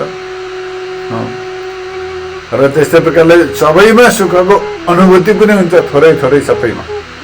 केही कुरो पाए अलिकति सुख हुन्छ, फेरि अलिक धेरै पाए भने धेरै सुख हुन्छ। यस्तो प्रकारले सुखको इच्छा त सबैलाई हुन्छ, धेरै थोरै सुख पनि पाउँदछन्, अनुभव पनि हुन्छ। यो संसारमा 100% दुःखै मात्र होइन, अलिअलि सुख पनि पाइन्छ। त्यो सुख पनि अलिअलि अनुभव पनि हुन्छ, पाइन्छ पनि। अब यो के हो त भन्दाखेरि, अब मानिलिउँ पहिला कुनै पनि विषय छ, त्यो विषयलाई प्राप्त गर्नु, अब मानिलिउँ कुनै पनि दरिद्री व्यक्तिलाई सम्पत्तिको अभिलाषा हो, सम्पत्ति चाहियो, बडा दुःखी छ सम्पत्ति नभएर भनेदेखि त्यसले विचार गरेर फल्ना ठाउँमा गयो भने धन सम्पत्ति कमाउन पाइन्छ भन्दाखेरि उसमा एक प्रकारको साहस बढेर आउँदछ, एउटा सुख उत्पन्न हुन्छ। त्यसलाई भन्छ प्रिय, प्रिय हुन्छ त्यसलाई, प्रिय वृत्ति। उसलाई मन पर्यो, ओहो यस्तो दुःख सङ्कटका बेलामा त्यहाँ सम्पत्ति पाइँदो रहेछ, अलिकति प्यारो लाग्यो, त्यो समाचार एकदम खुसी लाग्दो समाचार पायो उसले। अथवा कुनै पनि खाने कुरा छ, मानिलिउँ कसैलाई लड्डु बडा मनपर्छ, लड्डु मनपर्छ उसलाई, बडा मिठो लाग्दछ, बडा प्यारो वस्तु लड्डु उसको लागि। अब उसले सुन्यो लड्डु ल्याइदिँदैछन् तपाईँलाई भनेर सुन्ने बित्तिकै बडा खुसी भयो, ओहो मेरो लागि लड्डु ल्याउँदैछ, त्यो भयो प्रिय वृत्ति। ल्याइ पुर्यायो लड्डु, पायो उसले हातमा, बडा अझै खुसी भयो। अब पहिले सुन्दै खुसी भएको थियो, त्यो भयो प्रिय। अब पाउने बित्तिकै जुन खुसी भयो, अझै बेसी खुसी भयो, त्यो भयो मोद। हो अब जब खायो, खाँदाखेरि बडा स्वादिष्ट भयो, एकदम आनन्द भयो, त्यो भयो प्रमोद। प्रिय, मोद र प्रमोद कुनै पनि वस्तु छ। त्यस कारणले गर्दाखेरि अब कसैको छोरो हरायो, छोरो हरायो भने बडा दुःखी छ, बडा टेन्सनमा छ, अशान्ति छ। उसले सुन्यो लु छोरो फल्ना ठाउँमा भेट्यो अरे भन्दा बडा खुसी भयो। भेटेको त छैन उसले, भेट्यो अरे भन्ने समाचार मात्रै पायो, बडा खुसी भयो। अब कसैले भन्दै छोरा आउँदैछ भन्दा अझै खुसी भयो, त्यो भयो मोद। पहिले छोरा भेट्यो अरे भन्दाखेरि जुन खुसी भयो त्यो भयो प्रिय। त्यस्तै प्रकारले छोरा आउँदैछ भन्दा खुसी भयो, त्यो खुसी भयो, त्यो भयो मोद। र जब छोरासँग भेट हुन्छ जुन प्रकारको खुसी हुन्छ उसलाई, त्यसलाई भनिन्छ प्रमोद। यस्तो प्रकारले खुसी आनन्द पनि 3 भागमा डिभाइड भएको छ, प्रिय, मोद र प्रमोद। 3 प्रकारका हुन्छन् सुखका आनन्दका वृत्तिहरू पनि। यस्तो प्रकारले खुसी, दरिद्रीलाई सम्पत्ति त्यहाँ पाइन्छ भन्ने बित्तिकै प्रिय भयो, खुसी भयो। त्यहाँबाट त्यहाँ पुग्यो सम्पत्ति पाउने ठाउँमा, त्यहाँ पुग्न पाएदेखि हुन्थ्यो सम्पत्ति पाइन्छ होला भन्ने थियो, त्यहाँ पुग्यो, पुग्दाखेरि अझै खुसी भयो, भन्न आइपुग्यो। यस्तो समाचार सुनिरहेको थिएँ, समाचार सुन्दा खुसी लाग्यो, प्रिय भयो, प्यारो समाचार सुन्यो, त्यहाँ पुग्यो, मोद प्रसन्न भयो, भरे गएर सम्पत्ति पायो पनि, पाउँदाखेरि प्रमोद भयो। यस्तो प्रकारले प्रिय, मोद र प्रमोद सुख 3 प्रकारका हुन्छन्। यस्तो प्रकारले यहाँनिर बताइएको छ। र यो आनन्दमय कोष हो। आनन्दमय कोष भने चाहिँ 3 प्रकारका वृत्तिले युक्त छ आनन्दमय कोष, प्रिय, मोद र प्रमोद। यस्तो प्रकारले बताइएको छ। अब यो आनन्दमय कोष अज्ञान पनि हो। यो कति बेला हुन्छ त भन्दा निन्द्रामा आनन्दमय कोषको अनुभूति हुन्छ स्पष्ट रूपले। निन्द्रामा जति आनन्दहरू बेला कति बेलै पनि हुँदैन। जाग्रत अवस्थामा चाहिँ प्रिय, मोद र प्रमोदको अनुभव भयो, अलिअलि अलिअलि सुख भयो, आनन्द भयो, प्रिय, मोद र प्रमोद। तर निन्द्रामा पूर्ण रूपले आनन्द हुन्छ, पूर्ण आनन्द हुन्छ, केही थाहा पाउँदैन, मस्त सुखी आनन्दले सुते भन्छ। त्यस कारणले गर्दाखेरि त्यो निन्द्रा अवस्थालाई त्यो आनन्दमय कोषको अनुभव गर्न उचित अवस्था मानिन्छ। निन्द्रामा केवल आनन्दको मात्रै अनुभूति हुन्छ, केहीको अनुभूति हुँदैन, केवल आनन्द। ठक्क बिउजिने बित्तिकै के भन्छ, मस्तसँग लिने त यो, आनन्दसँग लिने त यो। यस्तो प्रकारले बताउँदछ। त्यस कारणले गर्दाखेरि निन्द्रामा हुन्छ। अब यो जो हो अज्ञान हो। निन्द्रामा त केही जान्दैन, अज्ञानले ढाकेको हुन्छ, केही थाहा पाउँदैन, म को हुँ के हुँ केही पनि थाहा हुँदैन, अज्ञानले ढाकेको हुन्छ। त्यस कारणले गर्दाखेरि यसलाई विज्ञानमय कोष जो हो अविद्या अज्ञान भनिन्छ यसलाई। किन त भन्दा त्यो भोगुन्जेल मात्रै आनन्द हुन्छ नि त। त्यो आनन्दमय कोष विषय भोगुन्जेल मात्रै आनन्द हुन्छ, भोगिसकेपछि आनन्द पनि खत्म। मनुष्यले प्लेनमा हिँड्ने इच्छा छ, प्लेनमा चढ्यो बडा आनन्द भयो, तर 1-2 घन्टा त आनन्द होला, त्यहाँबाट फेरि 12-14 घन्टा 15-2-3 घन्टा दिन लगातार प्लेनमै उडाइरह त्यसलाई भनेदेखि कहिले यहाँबाट उड्दिनु भने जस्तो हुन्छ, दुःखै भयो, त्यो कष्ट हुन्छ। कुनै खानेकुरो पनि पहिले मिठो हुन्छ स्वादिष्ट, तर अगाएपछि नमिठो हुन्छ। त्यस कारणले गर्दाखेरि त्यो आवश्यकताभरि भोगुन्जेल मात्रै आनन्द प्राप्त हुन्छ, सुख प्राप्त हुन्छ त्यसमा। त्यस पछाडि समाप्त हुन्छ, त्यो खलास सक्यो। त्यसै कारणले गर्दाखेरि कुनै पनि विषय हो त्यो भोगुन्जेल मात्रै आनन्द हुन्छ, भोगिसकेपछि त्यो समाप्त हुन्छ। त्यो आनन्द पनि सकिन्छ, भोग पनि सकिन्छ, समाप्त हुन्छ।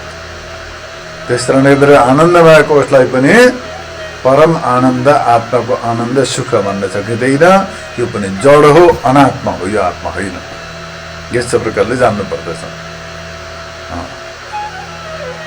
त्यस कारणले गर्दाखेरि यहाँनिर बताइँदैछ त्यो आनन्द जो चाहिँ विषयबाट प्राप्त हुन्छ, त्यो आनन्द केवल आत्माको प्रतिबिम्ब मात्रै, रिफ्लेक्सन मात्रै हो। अब यसमा एउटा उदाहरण दिने गरेको छ, कुकुरले हड्डी टोक्छ, त्यो हड्डीमा कुनै स्वाद हुँदैन, तर त्यो कुकुरले हड्डी टोक्दाखेरि त्यो हड्डीले मुखमा चोट पुग्दछ, मुखबाट खुन निक्लिन्छ, अनि त्यहाँ लटपटिँदाखेरि त्यो मुछिँदाखेरि त्यसको स्वाद कुकुरले पाउँछ। तर उसले सोच्दछ मैले चाहिँ हड्डीको स्वादले भनेर सोच्दछ, तर स्वाद हड्डीको हुँदैन, हड्डीमा केही पनि छैन, स्वादै हुँदैन। त्यो उसैको मुखबाट निक्लेको खुनको स्वाद हुन्छ त्यसमा वास्तवमा, तर उसले सोच्दछ मैले हड्डीको स्वाद पाएँ भने। त्यस्तै प्रकारले विषयको सुख पनि त्यस्तै, विषयमा जडमा कुनै सुख हुँदैन, न लड्डुमा सुख छ, न त केहीमा सुख छ, काहीँ पनि छैन। त्यो जति सुखको प्रतीति हुँदैछ, त्यो सुख चाहिँ कहाँबाट आयो भन्दाखेरि रिफ्लेक्सन अफ सेल्फ, त्यो चाहिँ आत्मा चैतन्यको प्रतिबिम्ब हो त्यो सुख। त्यो आत्मा चैतन्यकै सुख प्राप्त गरेको उसले, त्यहाँबाट अभिव्यक्ति भयो, मेनिफेस्ट भयो त्यसबाट। तर सुख कहाँ थियो भन्दा आत्मा चैतन्यमा, त्यो विषयबाट उद्भूत भएको मात्रै हो, त्यसबाट प्रकट भएको मात्रै हो। नत्र भनेदेखि आफूमा सुख छैन भने केहीमा पनि सुख छैन। जड पदार्थमा सुख हुँदैन, कुनै पनि विषयवस्तुमा सुख हुँदैन, तर मनुष्यले त्यो विषयमा सुख मान्दछ। सुख छ स्वयं आत्मामा, आत्मा चैतन्यमा, त्यस्तो रिफ्लेक्सन मात्रै अर्कातिर परेको, तर मानिन्छ त्यो विषयमा सुख छ, तर छैन वास्तवमा। गाडीमा चढ्दा सुखी भयो, त्यो गाडी एउटा माध्यम मात्रै हो, त्यो एउटा इन्स्ट्रुमेन्ट मात्रै हो। त्यो सुख चाहिँ आत्माकै सुख हो। लड्डु खाँदा सुख भयो, त्यो लड्डु खाँदा पाएको सुख पनि त आत्माकै सुख हो, तर सुखको रिफ्लेक्सन मात्रै हो। त्यो लड्डुबाट पाएको सुख होइन, त्यो लड्डु एउटा माध्यम मात्रै हो, एउटा निमित्त मात्रै हो। त्यस्तै प्रकारले प्लेनमा चढ्दा कोही सुखी भयो भनेदेखि त्यो प्लेनमा चढ्दा जो सुखी भयो त्यो प्लेनबाट पाएको सुख होइन, त्यो सुख पनि आत्मा चैतन्यकै सुख हो, तर प्लेन चाहिँ एउटा माध्यम मात्रै हो। त्यसको रिफ्लेक्सन चाहिँ एउटा प्रकट भयो, अनुभूति भयो, त्यो माध्यमबाट अनुभव हुने, त्यति मात्रै हो। तर सुख चाहिँ आत्मा चैतन्यकै सुख हो। अब प्लेनमा सुख हुन्थ्यो भने मुर्दालाई पनि सुख हुनुपर्ने, गाडीमा सुख हुन्थ्यो, प्लेनमा सुख हुन्थ्यो, काहीँ पनि केहीमा सुख हुन्थ्यो भने अरूलाई पनि सुख हुनुपर्ने हुँदैन नि। किन त भन्दाखेरि आत्मा चैतन्य नै सुख स्वरूप हो, आत्मा चैतन्यकै सुख हो। जस्तो प्रकारले घाम लागेका छन्, त्यसमा ऐना राखिदियो भने त्यसमा घामको टक पर्दैछ र अर्कातिर प्रकाश निक्लिन्छ, तर त्यो ऐनाको प्रकाश होइन नि, त्यो चाहिँ घामको रिफ्लेक्सन मात्रै हो। त्यो घाम ऐनामा लागे, ऐनामा लाग्दाखेरि त्यसबाट रिफ्लेक्सन त्यसको पर प्रतिबिम्ब निस्क्यो, पर टक निस्केर उज्यालो भयो, तर त्यो ऐनाको उज्यालो त होइन नि त, त्यो घामकै उज्यालो, घामकै प्रतिबिम्ब हो, घामकै रिफ्लेक्सन हो। त्यस्तै प्रकारले कुनै पनि विषयबाट सुख पाइन्छ भने त्यो सुख त्यो विषयबाट पाएको होइन, त्यो सुख चाहिँ आनन्द चाहिँ आत्माकै रिफ्लेक्सन हो, आत्मा चैतन्यकै सुख हो। यस्ता प्रकारले जान्नु पर्दछ।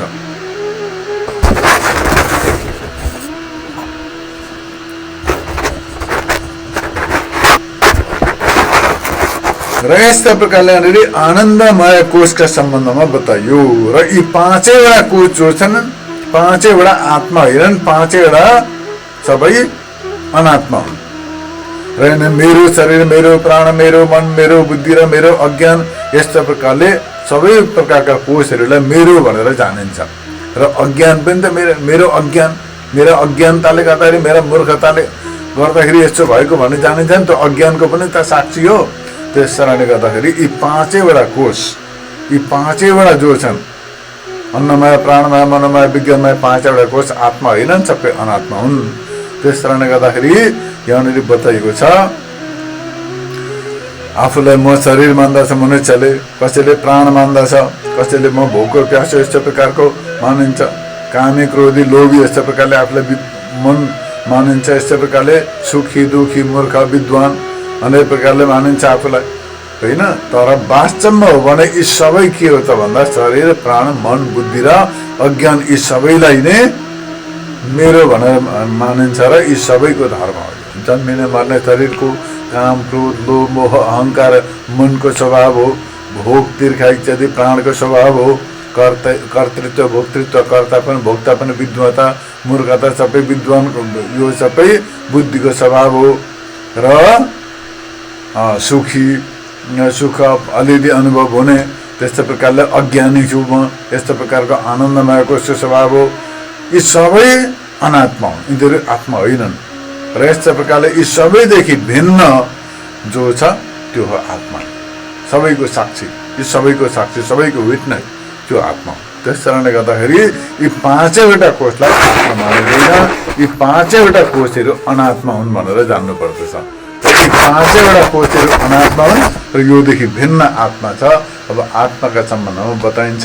आजलाई यति नै। हरि ओम तत्सत्।